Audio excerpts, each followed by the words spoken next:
Представете си време преди повече от 100 години. Тогава светът е бил много по-различен.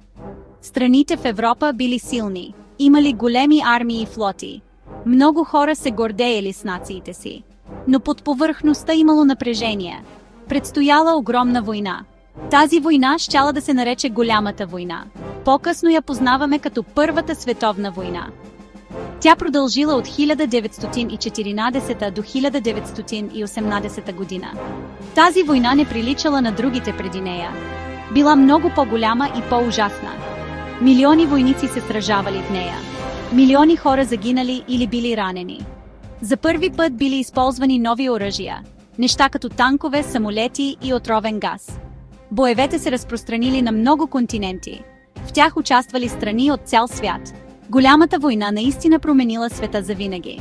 Тя преначертала карти и империи. Защо я наричаме Голямата война? Хората по онова време смятали, че е огромна. Никога не били виждали нищо подобно. Мащабът на боевете бил огромен, броят на войниците бил зашеметяващ. Влиянието върху ежедневието било огромно. Всички били засегнати по някакъв начин. Изглеждало като най-голямото събитие в историята. Така че, Голяма война изглеждало подходящо име. То показвало мащабния размер на войната. Тази история е за Първата световна война. Ще разгледаме защо е започнала. Ще научим за участващите страни, ще разгледаме основните битки и как България е участвала в този конфликт. Ще видим как войната е променила всичко. Важно е да разберем тази история. Тя ни помага да се учим от миналото.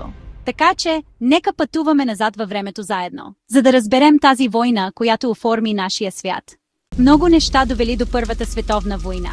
Не било само едно събитие. Представете си го като куп сухи дърва. Много парчета дърво правят купа. Тогава една искра може да запали голям пожар. В Европа напрежението се натрупвало с години. Страните се състезавали помежду си. Искали повече власт и повече земя. Тази конкуренция създала опасна ситуация. Недоверието между великите нации нараствало. Една голяма причина била наречена империализъм. Мощните европейски страни имали колонии. Тези колонии били в Африка и Азия.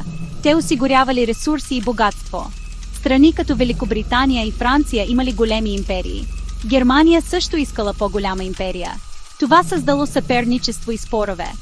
Те спорели кой трябва да контролира определени райони. Това направило всички нервни и подозрителни. Надпреварата за колонии нажежила нещата. Друга причина бил национализмът. Хората изпитвали много силна любов към страната си. Вярвали, че тяхната нация е най-добрата. Понякога тази гордост се превръщала в агресия. Някои групи искали свои собствени независими държави. Например, сърбите в Австро-Унгария. Те искали да бъдат свободни от чуждо управление. Този национализъм причинил безредици на много места. Лидерите използвали тези чувства, за да спечелят подкрепа. Това направило страните по-малко склонни на компромиси. Искрата, която запалила огъня, било едно убийство. На 28 юни 1914 година се случило нещо ужасно.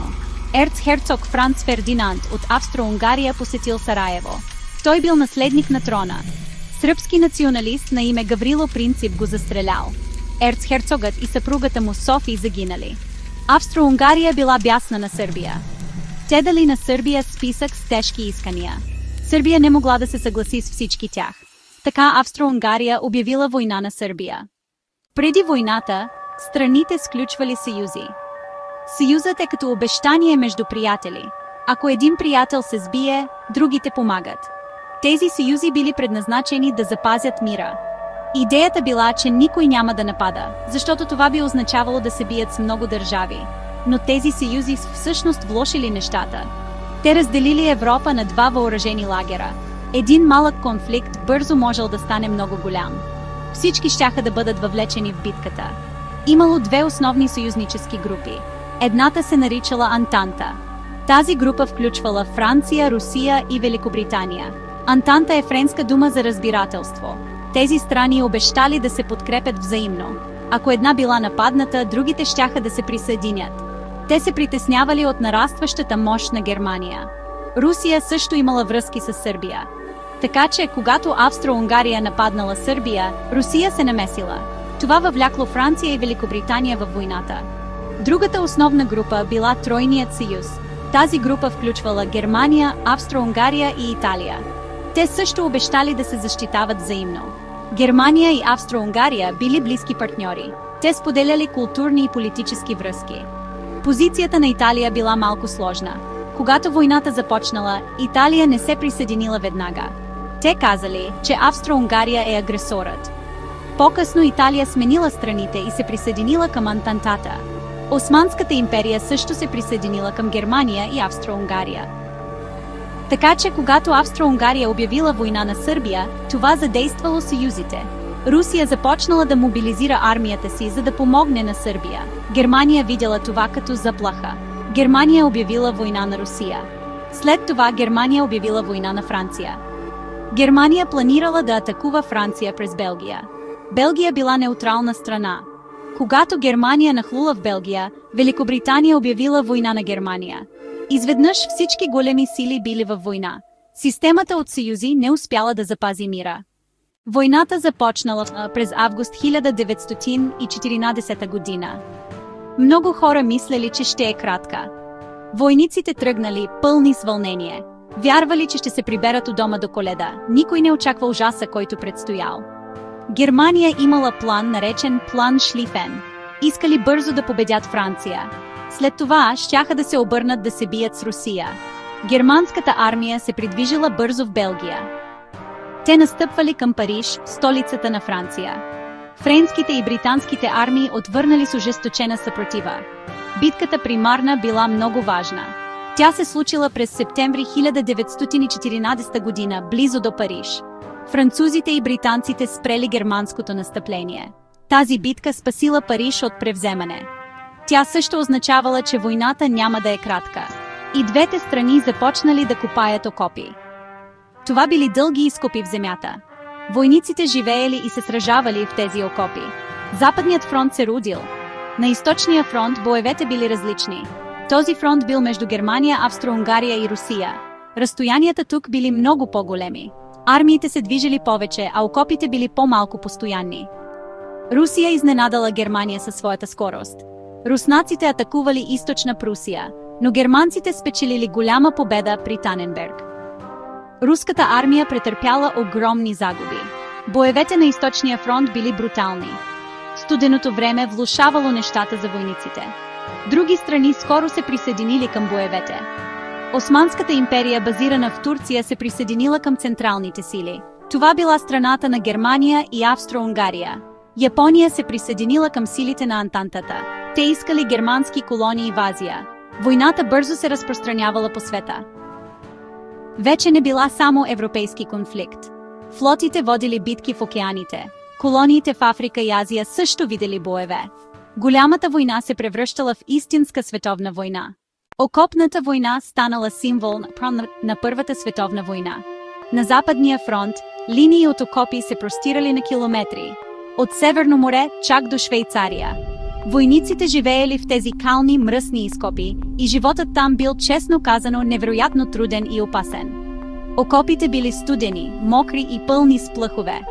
Болести като окопно стъпало се разпространявали лесно, а това било причинено от прекалено дълго стоене във вода. Храната често била оскъдна и, изобщо не била много добра. Войниците понасяли постоянен страх и скука. Районът между вражеските окопи се наричал Ничия земя. Било много опасно място, покрито с бодлива тел и кратери от снаряди. Войниците трябвало да прекусяват Ничия земя, за да атакуват, и те преминавали над ръба на окопа си. Картечници и артилерийски огън правили това смъртоносно, и хиляди войници можели да загинат при една атака. Често тези атаки печелели много малко територия. Било безизходица, като нито една страна не напредвала много, а цената в човешки животи била просто огромна. Новите оръжия направили окопната война още по-ужасяваща. Картечниците можели да изстрелват стотици куршуми в минута, което правило много трудно преминаването през открита земя. Артилерийските снаряди падали постоянно, а тези големи оръжия причинявали масивни експлозии. Отровният газ бил още едно ужасно ново оръжие. Той задушавал войниците или изгарял кожата им. Газовите маски предлагали известна защита, но не винаги. Танковете били изобретени, за да прекусяват ничия земя. Но ранните танкове били бавни и често се разваляли. Войниците се опитвали да направят живота в окопите поносим. Пишели писма до семействата си, играели карти или пеели песни. Развили силни връзки с другарите си. И това приятелство наистина им помогнало да преживеят ужасите. Но психологическата цена била огромна. Мнозина страдали от снаряден шок, което било психично заболяване, причинено от травма. Днес го наричаме посттравматично стресово разстройство или ПТСР. Окопите оставили дълбоки белези върху едно поколение. И така. България наблюдавала развитието на войната повече от година. Страната била в наистина трудно положение. Тя се била сражавала в Балканските войни през 1912 и 1913 година. И за съжаление България била загубила територия в тези войни. Много българи искали да си върнат тази земя, особено Македония, която била, така да се каже, супер важна за тях. И двете страни в Първата световна война искали България да се присъедини към тях. Антантата, която била Великобритания, Франция и Русия, направила предложения. Но нали разбирате, централните сили, т.е. Германия и Австро-Унгария, също направили предложения. България трябвало да избира много внимателно. Цар Фердинанд и българското правителство преценили възможностите си и честно казано те смятали, че централните сили са по-вероятно да спечелят. Германия изглеждала много силна по онова време. Също така, централните сили обещали на България земите, които тя искала. Ако спечелили, България можела да си върне Македония. И това било много силна мотивация. Русия традиционно била смятана за покровител на България, но сега Русия била съюзник с Сърбия, а Сърбия държала земи, които България претендирала. Това направило присъединяването към Антантата наистина трудно за България. Така че през октомври 1915 година България се присъединила към централните сили. Български войници отново отишли на война, сражавайки се главно срещу Сърбия, Румъния и по-късно Гърция. Българската армия всъщност се представила добре в ранните етапи. Те помогнали за бързото разгромяване на Сърбия и също се сражавали на Солунския фронт в Северна Гърция, което било срещу силите на Антантата. Българските войници показали голяма храброст и издръжливост, понасяйки тежки условия в планините. Войната била тежка и за българския народ обаче. Въпреки това, войната се проточила много по-дълго, отколкото някой очаквал. България претърпяла много жертви. Икономиката се борела и имало недостиг на храна и трудности у дома. Към 1918 година централните сили губели войната. Германия била изправена пред поражение на Западния фронт, а силите на Антанта на Солунския фронт пробили. България била изтощена и просто не можела да продължи да се бие. През септември 1918 година България подписала примирие. Тя всъщност била първата от централните сили, която напуснала войната. Войната имала няколко основни повратни точки. Една от тях било влизането на Съединените щати във войната. Дълго време САЩ оставали неутрални, но германските подводни атаки променили нещата. Германски подводници потопили кораби, включително американски.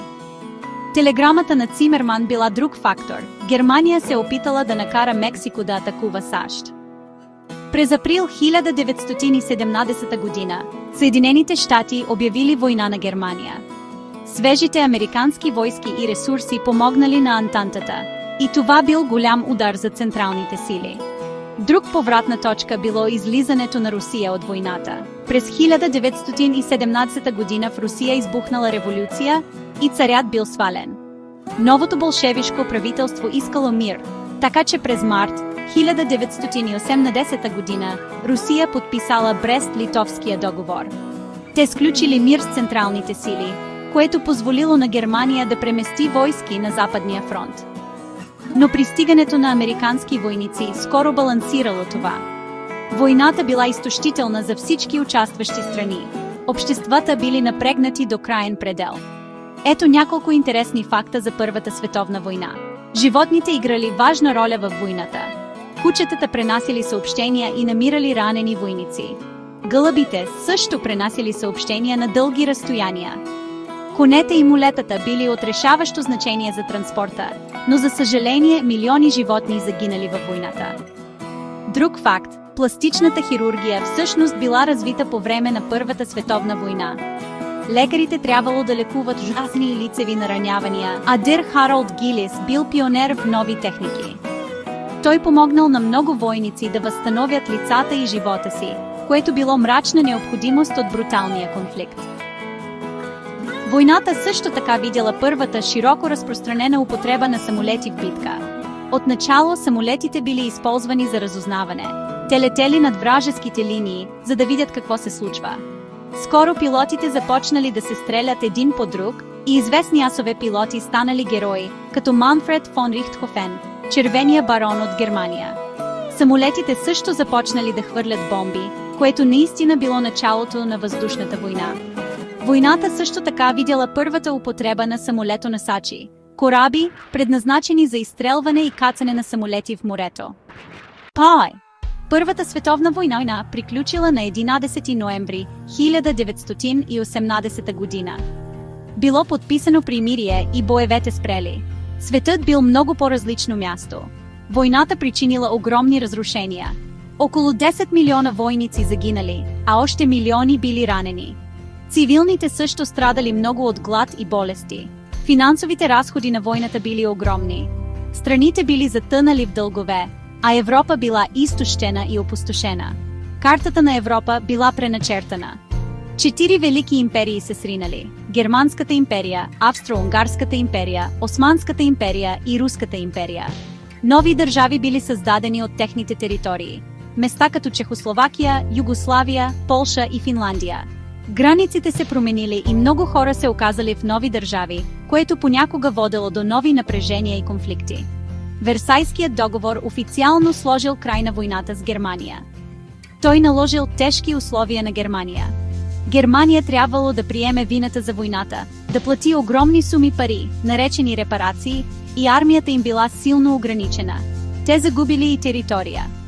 Много германци смятали, че този договор е несправедлив, и това негодувание по-късно щяло да допринесе за Втората световна война. Обществото на народите било създадено след войната. Целта му била да предотвратява бъдещи войни, като кара страните да разговарят за проблемите си, вместо да се бият. Въпреки това, обществото не било много силно. Войната донесла и големи социални промени. Жените поели нови роли по време на войната, работейки във фабрики и във ферми. Това помогнало на много страни да дадат на жените право на глас. Войната също така довела до нови технологии, медицината напреднала и нови индустрии се развили. Но психологическото въздействие било дълбоко. Хората били разочаровани и травматизирани. Изгубеното поколение описвало онези, които достигнали зрялост по време на войната. Светът по някакъв начин бил загубил своята невинност. Защо е важно да помним Първата световна война? Тази война се е случила преди много време, но нейните уроци са актуални и днес. Първо, тя показва опасностите от крайния национализъм. Когато страните се интересуват само от себе си, може да възникне конфликт. Тя ни учи на важността на сътрудничеството. Да работим заедно е по-добре, отколкото да се бием. Разбирането на различни гледни точки е от решаващо значение. Трябва да се стремим към мир и разбирателство и да не позволяваме гордостта да води до опустошителни войни. Второ, Първата световна война показва колко бързо могат да ескалират нещата. Убийството на един човек доведе до глобален конфликт. Съюзите въвлякоха държави във войната. Малките спорове могат да прераснат в огромни проблеми, и това ни напомня да бъдем внимателни с действията си. Дипломацията и комуникацията са много важни. Разговорите и преговорите могат да предотвратят войни. Винаги трябва да търсим мирни решения, преди конфликтите да излязат извън контрол.